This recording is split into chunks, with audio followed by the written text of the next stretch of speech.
How's it going, everyone? Blueknight here, and welcome back to another Crash Bandicoot 4 It's About Time video. So the game came out about a week ago, and as promised, videos on the channel pertaining to the game have resumed, with this one focusing a little bit on the game's story, more precisely the ending and what to expect from a Crash Bandicoot 5, which is totally gonna happen. I can bet my wampas on it, especially given the insanely good reception and sales that the game has already gotten, with it coming out as the #1 best-selling game on the UK sales charts during launch week. So anyways, as you've likely seen in the title and just heard me say, I'm going to be discussing and analyzing some of the story-related aspects of the game, mainly close to the middle of the game all the way to the end. So there will be spoilers ahead for those of you who have not yet played the game, or at least beat it. And if you want to avoid said spoilers, then you might want to go ahead and click off of this video right now. You've been warned. So before I do get to the parts of the story that I'm wanting to discuss today, let me bring you guys up to speed with the very beginning of the game so you know how we arrive at these points in the story. Cortex, Uka Uka, and Entropy have been stuck on this asteroid for 22 years after the events of Crash Warped. Uka Uka breaks them free but passes out and is left behind. Meanwhile, Aku Aku senses something is wrong. Him and Crash head towards Insanity Peak, find and rescue Lonnie Loli from the Spectral Guardian, and learn that they need to find the other quantum masks to repair the dimensional rifts caused by Entropy's rift generator. That's pretty much all we really need to know for the rest of the game up until we defeat Cortex in his brand new airship. Here, Cortex basically accepts the fact that he'll never win before being interrupted by Entropy. Cortex then tells him that he quits and that he'll be on a tropical island somewhere alone. This right here, I believe, is the start of Cortex having some sort of character development, transitioning from being a villain to a good guy, as shown in later parts of the game where he appears to feel saddened after Coco called him a bad guy. Well, anyways, Entropy doesn't really seem to be affected by this, since he doesn't need Cortex's alliance anymore, as he's found a new partner to help him rewrite the multiverse by starting from scratch and making it his own, therefore erasing Cortex, the quantum masks, Crash, and Coco from existence. Naturally, Cortex doesn't take too lightly to this, so him and the Bandicoots agree to work together in order to find the remaining quantum mask, Ika Ika, and stop Entropy. This is going to be a short-lived alliance, isn't it? I mean, if Twinsanity has taught us anything, is that history is utterly doomed to repeat itself. Upon arriving in planet Bermugula's orbit, the trio run into Tana and Dingodile, with Dingo explaining that he's retired and just wants to get back home. We then cut over to a monitor showing Entropy and his new partner, the other alternate dimension female Entropy, and neither of them are exactly happy with nitrous oxide. Honestly, Oxide appearing in the game didn't really surprise me, considering that we've already seen other Gasmoxians appear in pre-launch gameplay, but I do have to admit that Oxide is actually more of an enjoyable character here than he was in CTR, as now we get to see more of his character outside of his "I'm the fastest racer in the galaxy" shtick. Now he's just kinda scared for his life because, let's be real here, he may be tough on the racetrack, but when it comes to physical size and strength, he'd lose easily. But when Oxide is present and or speaking, I really do appreciate all these moments. I mean, Oxide having multiple carts stolen from him within the past year is legitimately hilarious, because you'd think Oxide would be the type of guy who would keep a closer eye on his carts after turning as many planets as he did into concrete parking lots, as I'm sure somebody out there would have wanted revenge on Oxide for that. Anyways, let's get back to the female Entropy. This is actually Tana's Entropy, and the very reason why she's been looking out for Crash and Coco all this time, because this Entropy was responsible for killing them and made Tana watch. Man, I might have somewhat called this in a previous video, but this is like the most tense that the Crash series has ever gotten, really showing just how much of a threat these two can be and how high the stakes are. After the gang gets separated, Crash and Coco use the time rails, traveling through all the previously explored dimensions to reach the Entropies. After they're defeated, Dingodile does his part and knocks them to parts unknown. The quantum masks repair all the dimensional rifts that were created by the rift generator, allowing them to properly open up rifts to wherever or whenever they want, after they rest of course. But in the meantime, the closest place they could take everyone was Neon City, the culinary capital of the universe. Cortex, having already shifted over to being a good guy, after learning that the quantum mask can take them to any place or any time period, he decides to capture Kapunawa to go back in time to undo his greatest biggest mistake, Crash Bandicoot. See, I told you, this was going to be a short-lived alliance. Arriving back at Cortex Castle in 1996, present-day Cortex tries to warn his past self about making Crash the general of his army, and that the Cortex Vortex would reject him. And of course, 1996 Cortex doesn't exactly trust himself because he thinks present-day Cortex is an imposter and has Brio alert the guards, aka his lab assistants. Oh wait, there's actually two kinds of lab assistants now. Okay, this is pretty cool. We find out that present-day Cortex captures 1996 Cortex, but he can't destroy him because that'd mean present-day Cortex would have never existed. So he decides that the best option is to kill Crash instead. But earlier in the game, he just accepted the fact that he'd never defeat Crash, yet for some reason he's so confident that he thinks this is the way to break this endless cycle. I mean, in all seriousness, he's already here. Just take out the original Crash and there you go. Problem solved. Nope. He decides to do the usual fight Crash and get his butt kicked again, and he was even using the quantum masks against us this time. This was the kind of unexpected stuff I'd like to see from a final boss fight. So with that said, 1996, Cortex went ahead and created Crash anyways, but the real kicker is that Crash himself was the reason why the Cortex Vortex rejected him in the first place. I did not see that coming. But being the overthinker that I am, I just had to ask the question as to who messed things up the first time, because the future that present-day Crash comes from hadn't happened yet, and in order for that future to happen, Crash had to be rejected from the Cortex Vortex, so Crash technically couldn't have caused it the first time, right? Oh man, my brain hurts, and here I thought Jak and Daxter was complicated. But right afterward, the quantum masks take care of present-day Cortex by sending him to the end of the universe, where Cortex actually becomes very content, as this is sort of what he wanted to do before he was told that he was going to be erased from existence. As for everyone else, Dingodile returned home to his diner, and still airing these ridiculous Ratchet & Clank-esque commercials. That's a highlight for me in this game. While Crash, Coco, Alternate Dimension Tana, Aquaku, and the quantum masks are relaxing back on Insanity Beach playing some video games. Alright, this is cute. I love this so much. Oh wait, there's a secret ending after 106%ing the game? And we're back to Cortex relaxing in the middle of nowhere when all of a sudden he hears an eerie evil laughter. And it turns out to be none other than Uka Uka. Oh, I can smell sequel hinting here, but I'm also imagining that Uka Uka isn't exactly happy about being left behind when Cortex and Introby made their escape. And now I'm left to feel a bit sorry for Cortex because he's finally having a good time, and now he's probably going to be thrust back into villainy,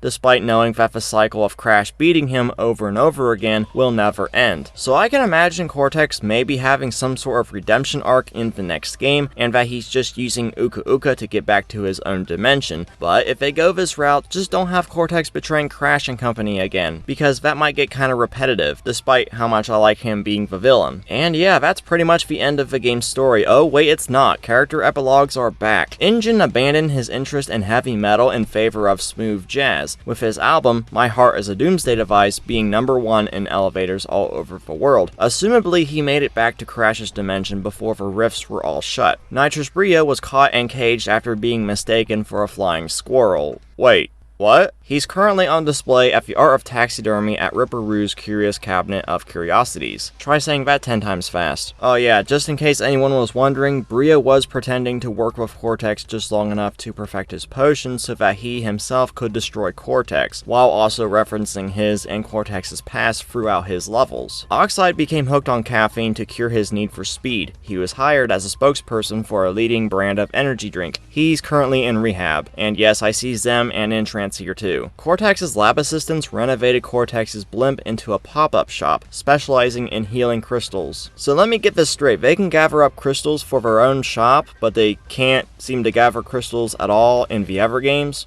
What? Dingodile went on to franchise his restaurant operation, with Dingo's Diner rising to become the first name in fast casual diner, to which they closed overnight for officials citing record health code violations, with the original location remaining open during its condemnation. Alternate Dimension Tana had successful expeditions to Shangri-La, Atlantis, and El Dorado, which is a reference, along with the name Schmafen Trake, to the Uncharted series created by Naughty Dog, the original creators of Crash Bandicoot. Tana has taken a break from her adventures to recenter, and she's recently taken up scrapbooking, which she's not all that good at yet. And is that a Nintendo Switch? I mean, come on, that blue and red coloration and the controller looking layout, it's obviously a Switch. Not to mention the copy of Spyro Reignited just cleverly placed underneath another game. Crash 4 on Switch confirmed. After Coco tried and failed to invent the world's first self-flying flying car, she went on to become an esports champion, and just look at Nina accepting her defeat. There's Chick and Stu in the background, with Cortex back here too. Wait a second, he's back already, but not in the role of villain? It's kinda like he's just hanging out with everyone else like they're his friends now. So maybe my theory about Cortex using Uka Uka to get back to his home dimension and just being a good guy from here on out ain't so far-fetched after all. And of course we got the Intropies, who nobody's heard from since they were defeated. Basically it's hinted at that they'll be returning sometime in the future. As for Crash, well, he's been the one narrating the entire epilogue.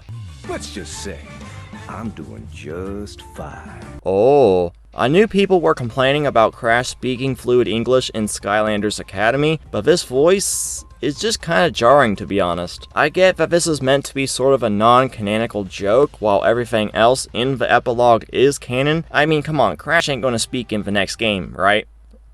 But one thing I will say about what to expect in the next game is that I think the dimensional and or time travel theme will return to some extent, given that Uka Uka can now open up rifts in reality and that the quantum masks are seemingly here to stay. And even though Toys for Bob did an amazing job with this dimension hopping idea in Crash 4, I'm kinda hoping that the next game doesn't have that as a central focus, because that was kind of the whole point of Crash 4's plot. Maybe just have it sprinkled in at certain points in the game, that way it doesn't feel overused. But anyways guys, I think I've said quite enough for this video, as it's already become way longer than I initially planned on it being. It's just there was quite a bit to discuss. And you know me, I like to dive into the lore and, well, discuss what's next. So yeah, if you guys stayed through the entirety of this video, you're awesome as always, and I really do appreciate the support. But I'm curious, what did you guys think about the game, and where do you think the sequel is going to go based off of Crash 4's ending? Be sure to leave your thoughts, theories, or anything of such sort down in the comments section below, and also don't forget to hit that subscribe button and the bell for all things Crash Bandicoot related. Once again, I've been Blueknight, and I'll see you guys back here next time.